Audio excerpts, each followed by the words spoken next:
마가복음 9장 30절로 37절, 저와 여러분이 한 절씩 교독하시고 마지막 절 다 함께 읽도록 하겠습니다. 제가 30절부터 읽겠습니다. 그곳을 떠나 갈릴리 가운데로 지나일세 예수께서 아무에게도 알리고자 아니하시니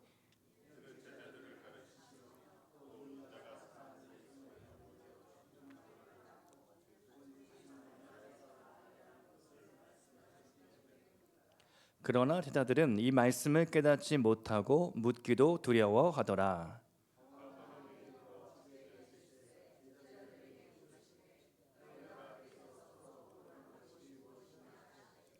그들이 잠잠하니 이는 길에서 서로 누가 크냐 하고 쟁론하였습니다.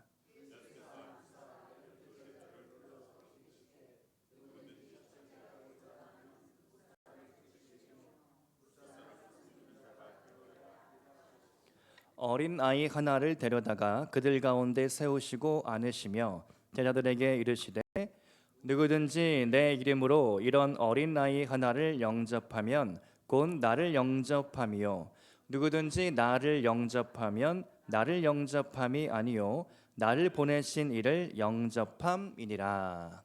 아멘. 할렐루야. 오늘은 마가복음 강의 길 위에서 길을 묻다, 이런 제목으로 하나님 말씀을 나누겠습니다.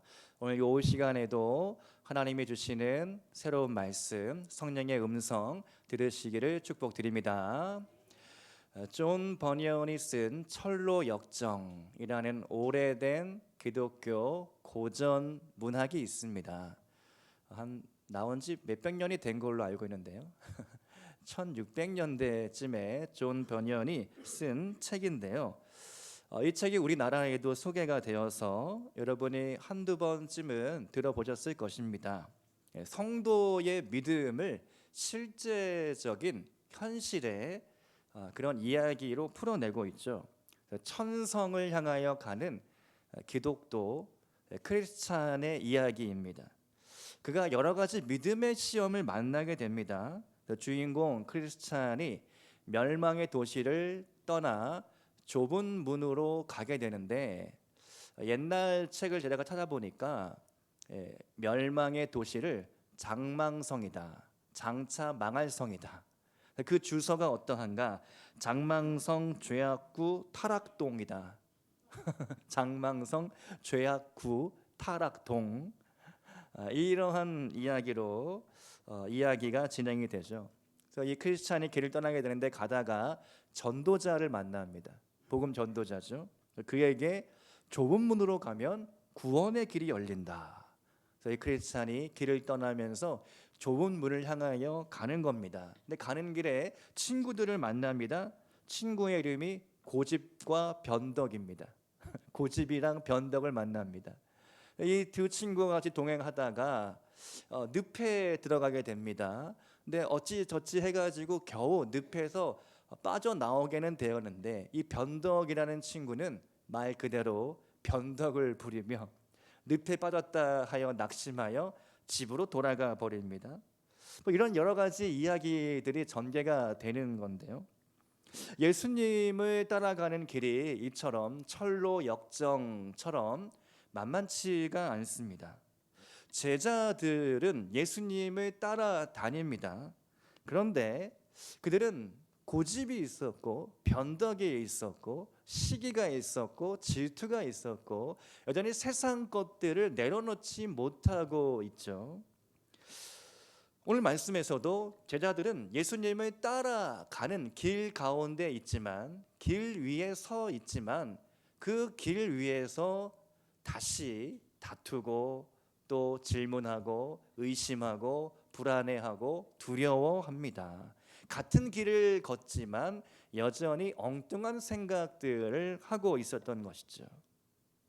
어쩌면 우리들도 그러한 신앙적인 오류에 빠질 수도 있겠다. 특별히 저와 같은 목회자들이, 사역자들이 더 위험하죠. 내가 헌신했다 하는데 그 헌신의 길 가운데에서도 날마다 이렇게 타협하고 싶은 말들이, 생각들이 들고 여러 가지 시험과 유혹들이 여전히 그 길 위에 존재하기 때문입니다. 제가 선교사로 나가서 선교사가 되어 보니까 이 우리나라에서 선교사님을 볼 때는 아주 이렇게 우러러 보는 누가 차를 빨리 빼야 될 것 같은데 상당히 시끄럽네요. 여기까지 들리죠? 어떻게? 이 선교사의 삶에 대해서 우리가 상당히 우러러 보는 그런 상황들이 있는데, 제가 선교사가 되어 보니까 선교사들의 세계가 보이더라고요. 선교사님들의 세계 안에서도 여전히 어떠한 이 타협하는 것들이 있고, 또 선교사로 헌신을 했지만 그 헌신의 길 가운데에서도 유혹거리가 있다는 것을 발견하게 됩니다. 마찬가지로 우리가 예수를 믿고 구원받고 우리가 이 자리에 앉아서 하나님의 말씀을 듣고 예배하는 삶을 살고 있지만, 여전히 세상 가운데 우리는 시기와 질투와 미움 다툼과 고집과 또 변덕처럼 우리의 마음은 여전히 그러한 갈등이 있다는 것이죠. 오늘 말씀을 통하여 우리는 과연 올바른 신앙의 길을 걸어가고 있는가? 나는 제대로 주님을 따라가고 있는가? 특별히 십자가의 길이라는 주제를 통해서 함께 묵상하고 말씀을 나누고자 합니다. 두 가지로 나누겠습니다. 오늘은 첫 번째, 십자가의 길은 좁은 길입니다. 우리 한번 따라서 해볼까요? 십자가의 길은 좁은 길입니다. 아멘. 예수님께서 오늘 마가복음 9장은요, 두 번째로 자신이 죽을 것에 대하여 예고하시는 장면입니다. 두 번째로 말씀하시는 겁니다. 내가 십자가에 달려 죽어야 되겠다. 내가 십자가에 달려 죽어야 되겠다. 두 번째로 지금 그 십자가의 길을 털어놓습니다. 그 털어놓는 주님의 심정이 어떠했겠습니까? 내가 죽는다는데 제자들이 조금 그래도 동정도 해주고 마음도 써주고 위로도 해주고 그러면 좋았겠는데, 제자들의 반응은 전혀 다른 반응이 나오고 있는 것이죠. 30절 말씀에 아무에게도 알리고자 아니하시니, 31절 이는 제자들을 가르치시며 이러이러하게 내가 사람들의 손에 넘겨져 죽임을 당하고 죽은 지 3일 만에 살아나리라는 것을 말씀하셨기 때문이더라. 아무에게도 알리지 않고 오직 12명 제자들에게, 그래도 같이 함께 뒹굴며 동고동락하고 있는 아주 친밀한 교제를 나누는 그러한 핵심 제자들에게만 십자가와 죽음에 대해서 비로소 털어놓은 겁니다. 제가 담임 목사인데 모든 성도님들 앞에서 말하기 어려운 문제를 당회에서 이야기하고 또 단원님들하고 나누고 또 기도하시는 분들하고 함께 나누고, 그렇게 어렵게 나누는 거죠. 그 어렵게 나누는 이유는 무엇이겠습니까? 나를 위해 기도해 주십시오. 이러한 문제가 있습니다. 어려움이 있습니다. 이러한 기도 제목이 있으니 꼭 기억하고 기도해 주십시오. 그렇게 나누는 것이죠. 예수님도 그러한 심정이었을 것입니다. 그래서 그 십자가의 길을 나누는데 제자들은 이해하지 못하고 있는 것이죠. 십자가의 길은 누구에게나 열려 있는 길이지만 동시에 아무나 갈 수 있는 길은 아니었던 것입니다. 마태복음 7장 말씀을 보면 좁은 문에 대하여 주님이 이렇게 말씀하십니다. 마태복음 7장 13절과 14절 말씀 우리 한번 같이 읽어보겠습니다. 시작. 좁은 문으로 들어가라. 멸망으로 인도하는 문은 크고 그 길이 넓어 그리로 들어가는 자가 많고, 생명으로 인도하는 문은 좁고 길이 협착하여 찾는 자가 적음이라. 아멘. 십자가의 길은 좁은 길이다. 내가 그 좁은 길로 가야 되겠다. 내가 십자가의 길로 가서 십자가에 매달려 고통당하고 죽어야 되겠다. 그리고 죽음으로 끝나는 것은 아니라 3일 만에 부활하겠다. 십자가의 길에 대해서 들었습니다. 죽음에 대해 들었습니다. 부활에 대해 들었습니다. 그러나 32절 말씀을 보니까 제자들은 이 말씀을 깨닫지 못하고 묻기도 두려워하더라. 여러분, 예수님의 나이가 30대로 우리가 알고 있죠. 30대 초중반으로 추정이 됩니다. 많아도 40은 안 되셨을 것입니다. 3040입니다. 우리 잠실빛나 교회 3040 40대 그런 나이에 죽음을 말하기는 너무 이른 것이죠. 너무 빠릅니다. 제자들의 나이도 비슷했습니다. 베드로가 장모님이 있었기 때문에 가장 나이가 많았을 것이다. 40대 조금 넘어간 걸로 추정을 합니다. 그 다른 제자들 다 젊었습니다. 3, 40대입니다. 그러니 이 죽음에 대한 이야기를 들으니까 도통 이해가 안 되는 겁니다. 예수님 아직 한창이시고 아직 이제 막 사역을 시작했는데 이제 3년째 사역을 하는데 죽는다니, 십자가에 간다니 이해가 안 되는 것이죠. 제자들은 깨닫지 못했고 묻기도 두려워했습니다. 제가 이번 주 성경을 계속 읽으면서 이사야, 예레미야, 에가서를 읽고 이제 오늘 아침까지 에스겔서를 읽고 있는데요. 에스겔서를 읽어보면 에스겔이 십자가의 길을 갔구나, 좁은 길을 갔구나, 그런 묵상을 하게 됩니다. 에스겔이 바벨론 포로로 붙잡혀서 바벨론 땅 가운데에서 하늘이 열리고 하나님이 계신 것을 봅니다. 에스겔서 1장 1절 말씀을 보니까 하늘이 열리며 하나님의 모습이 내게 보이더니, 이렇게 말씀이 시작됩니다. 그런데 하나님께서 말씀하시는 것은 축복과 은혜가 아니라 저주요 심판을 말씀하시는 것이죠. 이 백성이 패역한 족속이다. 그들이 듣든지 아니 듣든지 너는 말씀을 선포해라. 모든 말을 마음으로 받고 귀로 들어라. 그러면서 하나님이 한 가지 일을 명령하시는데요, 희한한 일을 명령하십니다. 너가 왼쪽으로 누워서 390일을 누워라.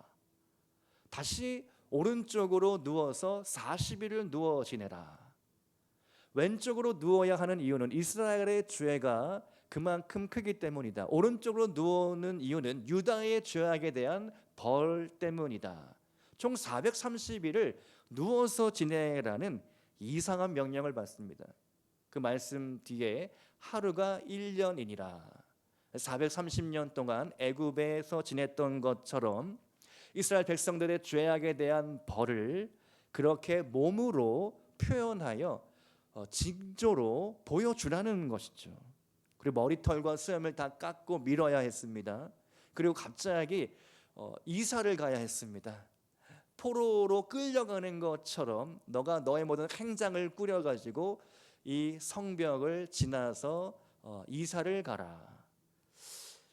에스겔의 삶은 좁은 길이었습니다. 누가 보기에도 이거는 미친 사람처럼 보이는 것이죠. 선지자의 길이 이렇게 어렵고 힘든 길이었구나, 좁은 길이었구나. 모두가 축복과 은혜를 선포하려고 할 때 선지자는 하나님의 저주와 심판을 선포해야 했습니다. 예레미야도 그렇고 에스겔도 그렇고 많은 사람들의 구박을 당합니다. 학대를 당합니다. 왕에게 붙잡혀서 매를 맞고 구덩이에 들어가고 감옥에 들어갑니다. 십자가의 길을 간 것이죠. 십자가의 좁은 길을 그들은 걸어가야 했습니다. 하나님이 끊임없이 선지자들을 보내시면서 하나님의 말씀을 주십니다. 그러나 많은 사람들이 그 말씀을 마음으로 받고 귀로 듣지 아니하고 자신들의 일, 자신들이 하고 싶은 대로 그렇게 눈먼 길을 걸어갔던 것이죠. 십자가가 죽음이지만 또 십자가가 좁은 길이지만 그 길에 우리는 부활을 만나게 되고 부활을 사모하게 됩니다. 예수님께서 십자가에 달려 죽으시던 순간 의미심장한 일들이 일어납니다. 이런 일이 벌어졌다니, 그러한 생각이 들 정도로 마태복음 27장 51절로 53절의 말씀을 보면 우리 한번 같이 읽어보겠습니다. 화면을 보시고 시작. 이에 성소 휘장이 위로부터 아래까지 찢어져 둘이 되고 땅이 진동하며 바위가 터지고 무덤들이 열리며 자던 성도의 몸이 많이 일어나되 예수의 부활 후에 그들이 무덤에서 나와서 거룩한 성에 들어가 많은 사람에게 보이니라. 아멘. 예수님이 죽으시던 그 순간에 성전 휘장이 위로부터 아래로 찢어졌습니다. 그리고 잠자던 사람들이 무덤에서 다시 깨어나 부활을 했다. 할렐루야. 우리는 몸의 부활을 믿습니다. 사도신경을 우리가 매 예배 시간마다 고백하죠. 죄를 용서받는 것과 몸의 부활과 영생을 믿습니다. 우리 몸이 그 마지막 날에는 부활할 것을 믿는 것이죠. 영원한 천국에 들어가서 하나님과 함께 그 영원한 생명을 누리게 될 것을 우리는 믿는 것입니다. 마지막 날 나팔이 불려질 때 내 이름도 불려질 것을 우리는 믿는 것이죠. 십자가의 길은 분명 좁은 길이고 죽음의 길이고 헌신의 길입니다. 그러나 그 길을 통과한 성도들은 그에 합당한 면류관을 받고 보상을 받게 될 줄로 믿습니다. 그 십자가의 길을 담대히 걸어갈 수 있기를 축복드립니다. 두 번째로 십자가의 길은 낮은 길입니다. 우리 한번 따라서 하겠습니다. 십자가의 길은 낮은 길입니다. 아멘. 지금 예수님과 제자들은 여행 중입니다. 말씀을 보면 30절에 그곳을 떠나 갈릴리 가운데로 지날새, 33절 말씀에서도 가버나움에 이르러 집에 계실새. 그러니까 갈릴리를 지나서 가버나움까지 가는 길에 오늘 말씀이 이루어지는 것이죠. 여행을 마치면서 예수님께서 제자들에게 이렇게 물어보십니다. 너희가 길에서 서로 토론하는 것이 무엇이냐? 제가 예전 조금 옛날 일이긴데요. 옛날 사역지에서 담임 목사님과 함께 등산을 간 적이 있습니다. 그날이 기억하기로 근로자의 날 5월 1일로 기억이 나는데요. 평일이었습니다. 목사님이 오늘 근로자의 날인데 사역하지 말고 등산을 가자 하셔가지고 전날부터 도시락을 준비하고 해서 그날 아침에 교회에 가까운 산에 올라갔습니다. 날씨가 아주 좋고 5월 초니까 햇빛도 좋고요. 건강을 위해서 등산을 하니까 너무 좋았습니다. 그런데 아무래도 담임 목사님께서 60대 한 중반 정도 되셨으니까 그때 연배가 참 많으셨죠. 근데 가까이 함께 이 등산을 걸어가는 게 다른 사역자들이 좀 부담스러워지는 겁니다. 처음에는 함께 담소도 나누면서 함께 출발을 했는데 점점 이제 뒤처지면서 좀 이제 거리를 두고 가는 상황이 된 것이죠. 오늘 이 말씀을 묵상하는데 그때의 기억이 떠올랐습니다. 제자들도 그러하지 않았을까? 예수님과 함께 길을 걸어가는데 스승님과 제자들 뭔가 그래도 좀 어려운 게 있었겠죠. 어려운 게 있었고 약간 어색한 게 있었을 것입니다. 그래서 거리를 두고 길을 가고 있는 것이죠. 그런데 예수님 귀에 무슨 말들이 막 들리는데 막 큰 소리가 나고 예수님이 뭔가 거슬릴 정도의 어떤 이야기들이 있었던 것 같습니다. 그래서 예수님께서 가버나움 집에 도착하셔서 내가 이거는 꼭 짚고 넘어가야 되겠다. 야, 너희들 일로 와봐라. 앉아봐라. 지금 오던 길에서 너희가 이야기 나누는 것이 도대체 무엇이냐? 오늘 말씀을 보면요, 쟁론하였다. 쟁론. 이렇게 큰 소리가 날 정도로 막 싸웠다는 겁니다. 제자들도 찔리는 게 있으니까 대답을 잘 못합니다. 순간 꿀먹은 벙어리가 되어버린 거예요. 마가가 이렇게 기록을 하고 있습니다. 34절 말씀을 보니까 그들이 잠잠하니, 한마디도 대답을 못하는 겁니다. 이는 길에서 서로 누가 크냐 하고 쟁론하였음이라. 잠잠하니, 꿀먹은 벙어리가 되고 우리가 무슨 얘기를 나눈 건지 말을 못하는 겁니다. 근데 마가가 그때를 기억하면서 서로 누가 크냐 하고 우리가 그때 싸웠습니다. 실토를 하고 있는 것이죠. 분명 예수님이 가는 길과 제자들이 가는 길은 같은 길이었습니다. 같은 길을 걸어가고 있는데도 서로 각자의 생각이 달랐고 서로 꿈꾸는 것이 달랐습니다. 12제자들의 관심사는 오로지 누가 크냐라는 서열 문제였습니다. 또 한번 옛날 얘기를 꺼내볼까요? 제가 처음 사역지에서 청년부를 맡게 됐는데요. 그때 제게 주어진 첫 번째 사역 임무가 청년부의 협동 전도사였습니다. 저는 이제 학부 때 일반과를 나오고 선교 단체에서 간사 생활을 2년 하고 선교사로 한 4년 정도 지내고, 그러니까 그 시간이 한 6년 7년 막 지나갔죠. 뒤늦게 신학대학원에 진학을 하니까 제 나이가 32 정도가 됐습니다. 32살 정도에 교회 사역을 처음 시작하게 된 것입니다. 다른 사람들에 비하면 많이 늦은 나이였죠. 그래서 그 교회에 청년부 협동 전도사가 되었는데 청년부 담당 목사님이 계셨습니다. 그런데 서로 이야기를 나누는 중에 그 목사님과 제가 나이가 같았던 겁니다. 그래서 좀 우리가 서로 친하게 지냅시다. 이렇게 우리도 나이가 같은데 뭐 서로 잘 협력하면서 이렇게 잘 지냅시다. 말도 편하고 말도 편하게 놓고 이렇게 지냅시다. 그렇게 말을 했더니 그 목사님 얼굴이 싹 굳어지더라고요. 지금 생각하면 참 지혜가 부족했습니다. 사회에서도 조직에서도 또 교회에서도 서열이 참 중요하더라고요. 한국 사회는 이 모든 게 이 서열에 맞춰서 돌아가는 그런 시스템들이 있기 때문입니다. 지금 제자들 사이에서도 이 서열 다툼이 일어나고 있는 겁니다. 누가 크냐? 누가 먼저냐? 누가 1번이냐? 2번은 누가 할 거냐? 3번은 누가 할 거냐? 누가 막내를 할 거냐? 이 서열 다툼이 일어나고 있었습니다. 아마도 상상해 보건대 베드로가 먼저 말을 꺼냈겠죠. 야, 너희들, 내가 제일 나이가 많으니까 내가 1번이야. 안드레가 말합니다. 먼저 들어온 순서대로 합시다. 제가 첫 번째로 오지 않았습니까? 그리고 요한이 또 이야기합니다. 예수님께 사랑받는 순서대로 합시다. 제가 가장 사랑받는 제자 아니겠습니까? 서로가 서로의 입장을 이야기하면서 내가 먼저다, 내가 크다, 엉망진창 와장창 싸우는 거죠. 막 멱살을 잡았을지도 모르겠습니다. 예수님 귓가에 들릴 정도로 너희가 도대체 길 위에서 무슨 말을 하였느냐 물어볼 정도로 큰 소리가 나고 서로 싸웠다라는 이야기이죠.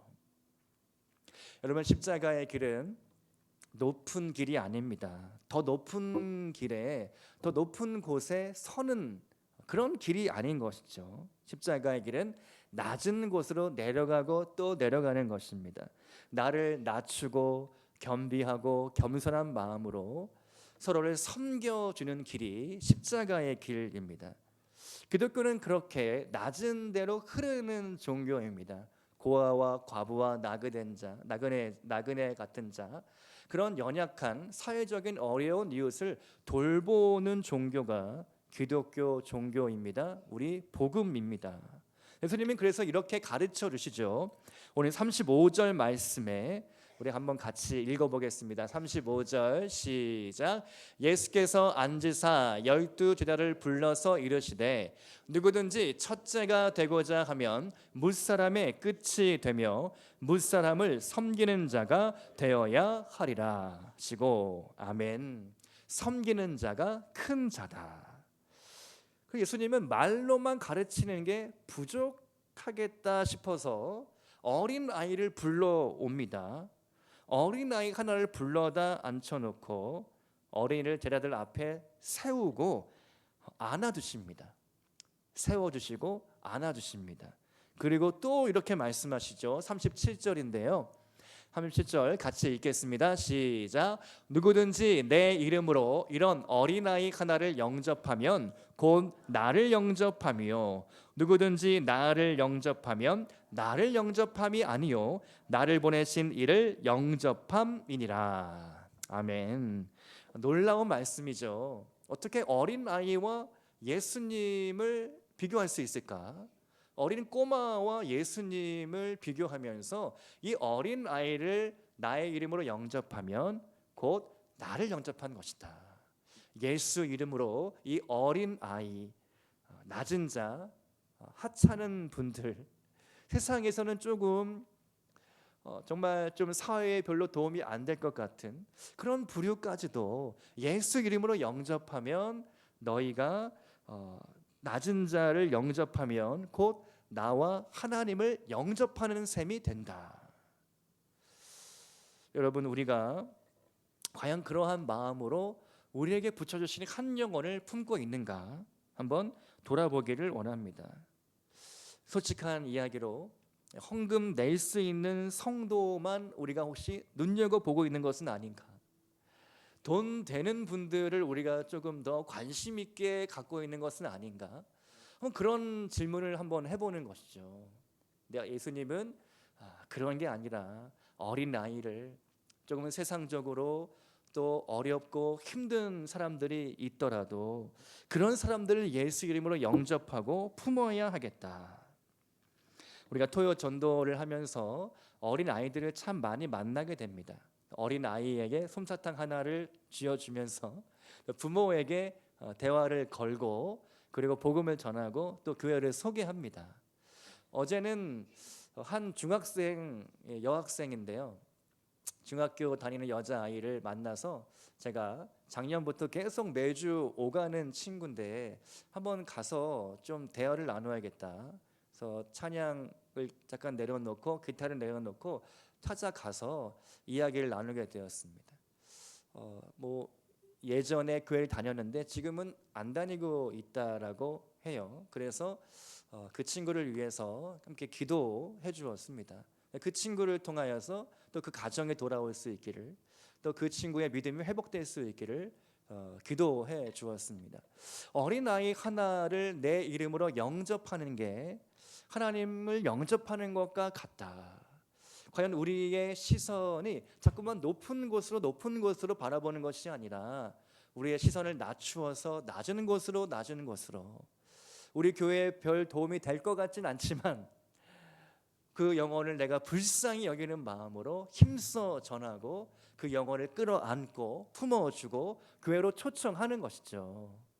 그 어린아이 하나, 그리고 교회 학교, 또 우리 중고등부, 또 오늘 오전에 중학생 친구가 한 명 왔는데 그런 친구들을 우리가 바라볼 때 하나님 그 어린아이 한 명 한 명 한 영혼을 내가 하나님의 사랑으로 품기를 원합니다. 우리 교회가 이 지역사회에 있으므로 예수 그리스도의 십자가의 복음이 이 지역사회 가운데 흘러갈 수 있기를 원합니다. 제가 새벽에 기도하면서 이런 말이 떠올랐습니다. 잠실에는 잠실빛나 교회가 있습니다. 잠실에는 잠실빛나 교회가 있습니다. 제가 이 초대장에도 문장에도 하나 썼거든요. 자세히 읽어보시면은 잠실에는 잠실빛나 교회가 있습니다. 따뜻한 봄날 잠실빛나 교회에서 만나 뵙기를 소원하며 부활주일 예배에 초대합니다. 잠실에는 잠실빛나 교회가 있습니다. 이 말에는 우리 성도님들 안에 좀 자부심을 가졌으면 좋겠습니다. 잠실에 잠실빛나 교회가 있습니다. 내가 잠실빛나 교회인입니다. 잠실빛나 교회를 통하여서 하나님이 이루실 일을 또한 우리가 사모했으면 좋겠습니다. 우리가 작은 교회지만 또 이 지하 성전에 있지만 우리가 기도할 때, 우리가 복음을 전할 때, 우리가 모이기를 힘쓸 때, 온 세계 열방을 바라보며 우리가 선교할 때 우리를 통하여, 우리 교회를 통하여 이루실 하나님의 큰 꿈을 꾸어보시기를 축복합니다. 자신 있게 우리가 나가서 전도하고 선포하는 것이죠. 잠실 땅의 어두움은 떠나갈지어다. 잠실 땅의 악한 영들은 떠나갈지어다. 어둠이 쫓겨날지어다. 잠실빛나 교회가 영적인 센터가 될지어다. 잠실빛나 교회가 기도의 집이 될 것이다. 잠실빛나 교회가 예배의 집이 될 것이다.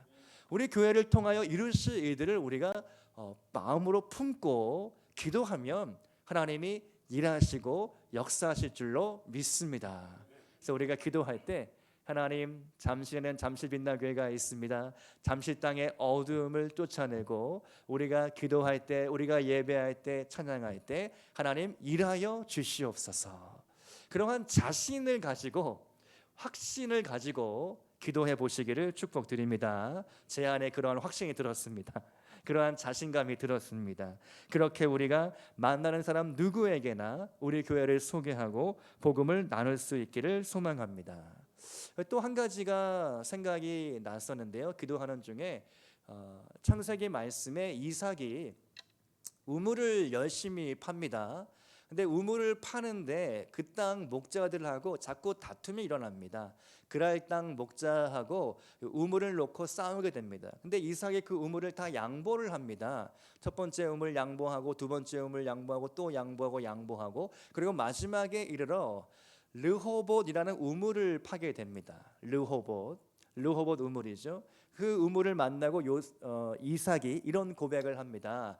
다툼을 끝내시고 우리를 넓은 곳으로 인도하셨으니 우리가 이 땅에서 번성하리로다. 아멘. 넓은 곳이다, 르호봇이다 이름을 짓게 됩니다. 우리 잠시빛나 교회가 그러한 르호봇의 축복을 받기를 사모합니다. 우리를 넓은 곳으로 인도하시고 번성케 하시를 하나님을 우리가 바라보기를 원합니다. 특별히 우리가 3월 한 달 동안 치유와 회복을 바라며 요한복음 7장 말씀을 중심으로 나누고 있는데요. 누구든지 나를 믿는 자는 성경의 이름과 같이 그 배에서 생수의 강이 흘러나오리라. 우물물아 솟아나라. 막혔던 우물물아 솟아날지어다. 르호봇의 우물, 그 축복을 우리 잠시빛나 교회가 누리기를 원하는 것입니다. 모든 다툼이 다 끝나고 평안하고 우리 교회를 통하여 하나님이 이루실 일을 우리가 꿈꾸며 나아가면 좋겠습니다.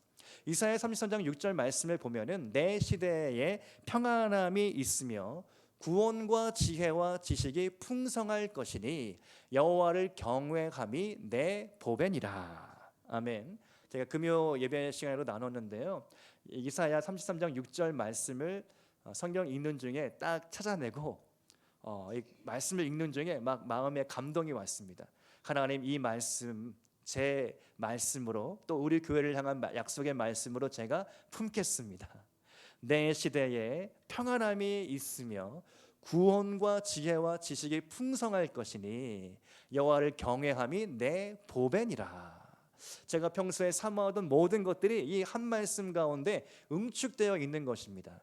한 영혼이 주께 돌아와 구원받는 것, 지혜와 지식의 은사를 주시고 여호와를 경외함으로 죄에서 떠나고 악을 미워하는 삶이 되기를 소망합니다. 여러분의 인생이 여호와를 경외함으로 구원과 지혜와 지식을 누리실 수 있기를 축복드립니다. 또 우리 교회에 하나님께서 평안함을 주셔서 번성하는 우리 잠시빛나 교회가 되기를 소망합니다. 오늘 우리가 십자가의 길을 살펴보았습니다. 누가 크냐? 서로 싸우는 것이 아니라 십자가의 길은 좁은 길입니다. 십자가의 길은 낮은 길입니다. 물은 낮은 곳으로 흘러갑니다. 낮은 곳으로 흘러가서 모든 사람을 품어주는 바다가 됩니다. 바다가 왜 바다인지 아시죠? 모든 것을 받아주셔서, 모든 것을 받아서 바다인 것이죠. 바다 같은 사랑으로, 그렇게 넓은 마음으로 모든 영혼을 품어갈 수 있는 저와 여러분, 또 우리 잠시빛나 교회가 될 수 있기를 주님의 이름으로 축원드립니다. 함께